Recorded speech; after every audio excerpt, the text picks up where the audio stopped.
Welcome to Archiversity online classes. In this lecture, I am going to explain you how to calculate book value per share.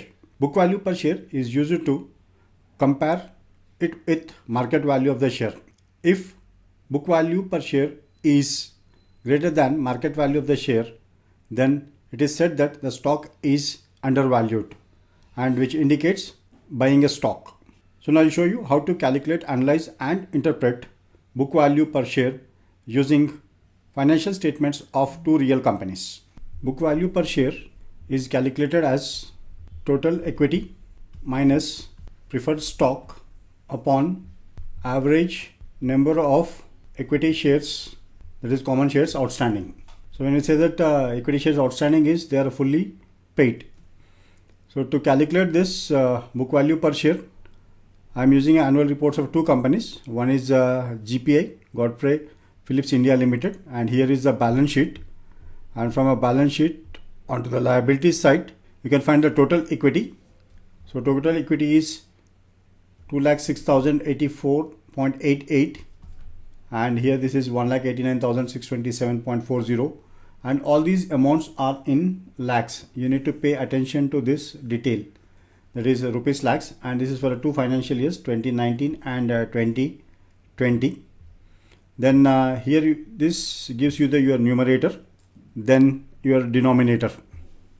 So you have to also pay details whether this equity share capital and total equity includes any preference capital or it's only a common equity shares.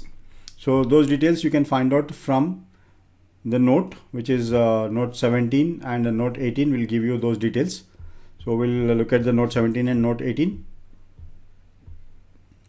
Here we have a note 17, equity share capital. The company issued, subscribed and a fully paid up equity shares of 5,19,93,290 equity shares of rupees 2 each. So these are your number of shares outstanding. That means these are fully paid, and the amount is 1,039.88 and 1,039.88. So there is no difference in equity share capital for both the years. So instead of, even if you take an average also, you get the same value. So we'll consider 1 year value only. There has no movement in the equity shares. This clearly indicates. Then the company has only one class of equity shares. So that is we can say that all the shares are common shares. There are no preference shares. So 1039. And if you see here, the shares are measured here in number of units. So this is in crores. So you have to make a small adjustment in the calculation of a book value per share. So book value per share is denoted in terms of rupees. So we'll calculate that now. Then I'll show you how to transform them. So here your numerator is total equity. So that is for two financial years, 2019 and 2020. So for 2019, this is 1,89,627.40, and this is 2,06,084.88. This is your total equity. As there is no preference shares, we should not deduct any amount from here. Then your number of shares outstanding. Number of shares. So number of shares outstanding are 5,19,93,920. 5,19,93,920. Let me check once again. This is 5,19,93,920 is the number of shares outstanding, and this is same for the 2020 also, 5,19,93,920. Your numerator is in lakhs, that is 1,89,627 lakhs. So first we calculate the value here, then multiply it with 1 lakh so that you will get a book value per share in terms of rupees. So for 2019 it is 1,89,627.40 lakhs. You can multiply here with 1 lakh also, but we calculate it at a later time. This divided by number of shares outstanding, that is 5,19,93,920. Right. Now this multiplied by as your numerator, that is your total equity is in terms of lakhs. So we'll multiply this with 1 lakh and enter. This gives you 364 rupees. So the book value per share is rupees 364, or we can say rupees 365. And for 2020, this is 2,06,084.88 upon 5,19,000. Sorry, 5 crores 19 lakhs 93,920, and this into 1 lakh, because 1 lakh is your numerator is in lakhs.